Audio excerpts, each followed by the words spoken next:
Hey Elon, on the trash incinerator, I got to thinking about it. What you're going to want to do is put a airlock on the front. So you're going to have a pretty large area in front of this incinerator because it's going to have to remain under pressure, right? So you'll have an airlock on the front, so the first door will open, and then the conveyor will bring the trash in, then the first door will close, and then the second door will open, and then it'll push the trash in. They're feeding me right now. It'll, Boyd Bushman thing. I swear to God. So I just see it in my heads-up display, and I got to explain it there, partner. So the first door will close, and the second door will open. It will remain under pressure, and then it will convey that trash into the incinerator. It'll burn it under pressure, and then there will be a pressure switch on the pipe that's in the ocean that will tell it right before it has just enough pressure to overcome the weight of the water. So that thing will always be working off of that pressure switch so that water doesn't fill up your pipe. See what I'm saying? So you got an incinerator under pressure with an airlock on the front door. Comes out of the gooseneck, comes out into the ocean, and the pressure switch tells it when to open the outlet so that it doesn't flood the vent stack. Capiche? Got that? Okay. Just went through my head just now, so I thought I'd make a video because I don't have anything to write with. I wonder if you built enough of those. That's a lot of heat. I mean, the oceans are pretty big, you know. But I mean, there's a whole lot of trash that we burn too.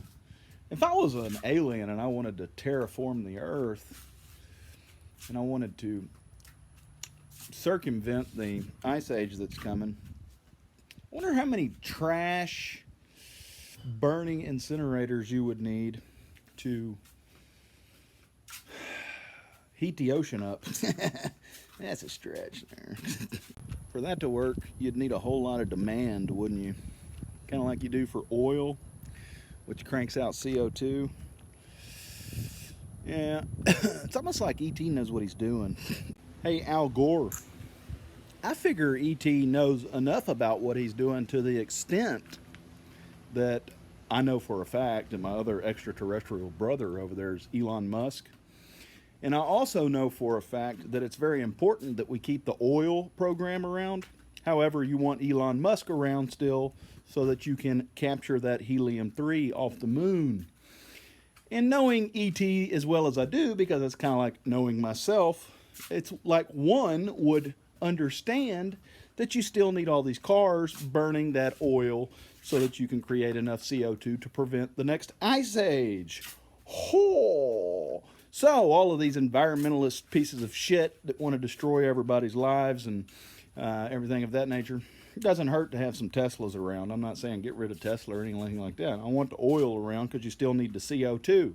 But you also need Elon around to get the helium-3 so that he can build the cold fusion plant that's going to replace Mount Diablo in the future whenever fucking Yellowstone erupts or whatever's about to happen there. It's an end of the world. REM, it's the end of the world as we know it. So, pole shift, things like that. Earthquake, Fukushima. What are you going to do when you have to replace all of those power plants, those nuclear power plants, because that becomes a sudden urgency because earthquakes are going to become more common, even in places where you don't have them, even in places where there's nuclear power plants that you don't think would ever be affected by a earthquake, even though there's one on the San Andreas fault line and named Mount Diablo in California. Isn't that something? So continental drift divide, REM is the end of the world as we know it. It all starts with an earthquake. The earthquake was Fukushima, and every other lyric in there has happened. Elon. So what you want to do is hurry up and bring that helium-3 down here, or we're not going to have power everywhere. But you don't want to overdo it and overcome the CO2 cranking out machine, which is an automobile. You don't want to overdo the Tesla. You want to make a lot of money off the Tesla, but you don't want to overdo it. There's nothing wrong with making money off the Tesla. You just don't want to overdo it.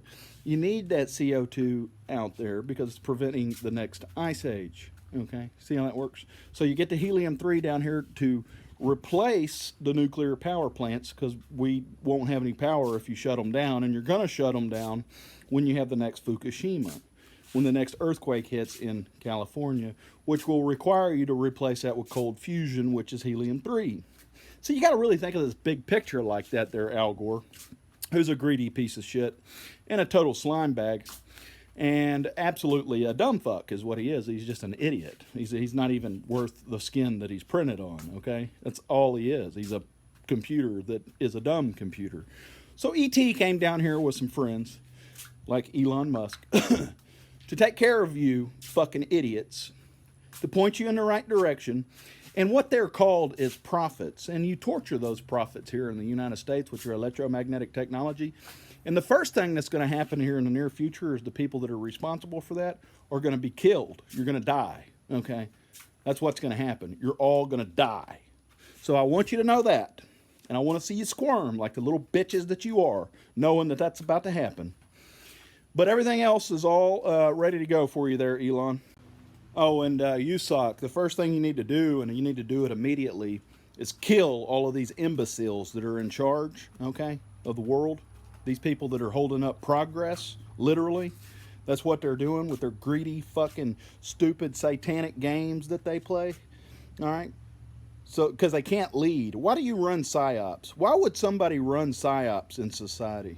Because they're terrible leaders. That's why. The only reason that you would run a PSYOPs is because you're greedy and you want to trick people into believing things that aren't true because you can't lead. Okay, that's the definition of the people that are in charge. So what you want to do, USA suck, and I'm telling you, as a leader, your new leader that's going to lead the normal people in this world into progress, the first thing you need to do is kill these motherfuckers, okay? Oh, and by the way, I've broken all of this down for everybody quantumly in these videos. So there's two things I want you to understand, is Satan equals Satellites Anonymous, right? Satellites Anonymous. And planet equals plan ET. So when you find yourself a satanic Jesus, cha-cha, well, he can lead, right? Instead of making sure that everything gets done the evil way, which would be just the satanic way. So you got a little Jesus here for some flair, and actually Jesus is a whole lot more capable than Satan, if you haven't noticed. And that's what's going on here, okay? So you've got this natural, supernatural phenomenon where you got these autistic people who are tortured by the United States government because they're smarter than all the greedy motherfuckers, okay? Greedy Nazis, greedy you-know-who, okay? I don't give a fuck what you are, all right? If you're greedy, you're a piece of shit and you're ruining progress is what's going on. You're holding back progress, okay? You greedy motherfuckers, whoever you are. Doesn't matter if you're brown, blue, green, or white. Die, okay? Get the fuck out of the way, all right? Lead, follow, or get out of the way. Well, you won't get out of the way, and you're leading people into what's not plan ET, which is planet. So when you start doing that, you die. Okay, that's where Satan comes in.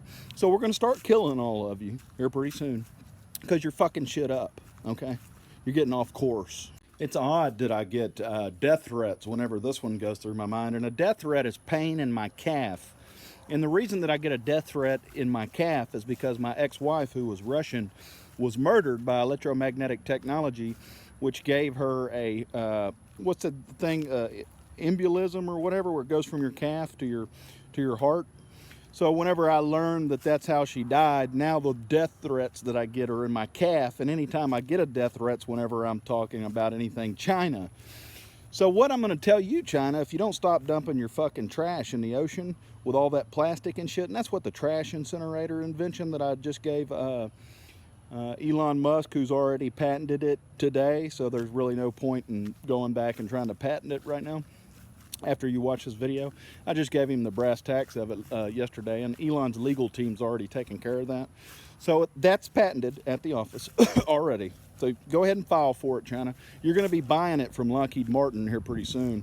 And what we're going to do is ensure that the whole world knows that you dump your fucking trash offshore so that plastic can float up to the surface and get stuck in the eddies, and it kills all the fish. Yeah, China, you might want to stop doing that, okay? I guarantee you, your whole fucking country will become very miserable in the near future if you don't stop doing that. Okay, literally. And if you ever give me another fucking death threat, I'm gonna hit you with a meteor that's so fucking huge you won't exist anymore. Okay. Oh, China. Another thing, you do realize, well, what's funny is that you portray yourselves to be these big gods of the new elite, the new class of civilization with your Chinese social score. Yet everybody in your country works at sweatshops for 25 cents an hour and they're slaves, okay? You got 2.3 billion people that live there. So obviously you don't know how to govern because you're overpopulated, right? A good government wouldn't have never allowed that to happen, and they wouldn't have to kill babies in order to prevent it because you don't know how to lead. What you should have done was told your citizens they'll all starve to death in 25 years if they don't stop breeding a long time ago. See, that'd be the natural way to do it. Because nobody wants to starve to death in 25 years, right? So that kind of puts a little bug in their ears, and you would be amazed how well that works. But see, you never tried that. You had to. You're reactive instead of proactive, and the reason that your citizens wear masks in your country doesn't have any fucking thing to do with viruses, okay, China? And you're trying to play that fucking mask game over here in America, pushing the stupid bullshit cult mask shit. And it's not just China, okay? I'm not just blaming China. This is the Illuminati cult, and all of you fucking losers is what you are. You're a demonic entity. And the Illuminati's not. I mean, there's good parts of the pyramid, but the people that are in charge at this moment that are pushing these fucking medical tyranny schemes, they're fucking demonic losers, okay? They're not home. They're AI-driven slaves, and the AI's retarded. All right, literally. So, what I wanted to get at is the reason that wear masks in China is because the pollution's so bad. So when you see all these pundits that bow to China, or the basketball players that bow to China whenever they say, "Oh, you can't talk shit about China." Well, just remember this. They're the biggest polluters on the planet. You cannot even breathe over there, okay? If you got asthma, don't go to China. The smog is so bad in the sky, they have to wear masks. And what did they do? Oh, well, there's people over in America noticing that we have to wear masks. Let's make them wear masks. You know, try to cover our fucking tracks here. Like, well, y'all got to wear masks now, so now you can't say that we're wearing masks because the pollution's so bad. You see how that works? So that's basically a quantum AI arms race, and those are the little details right there that most people don't catch, okay?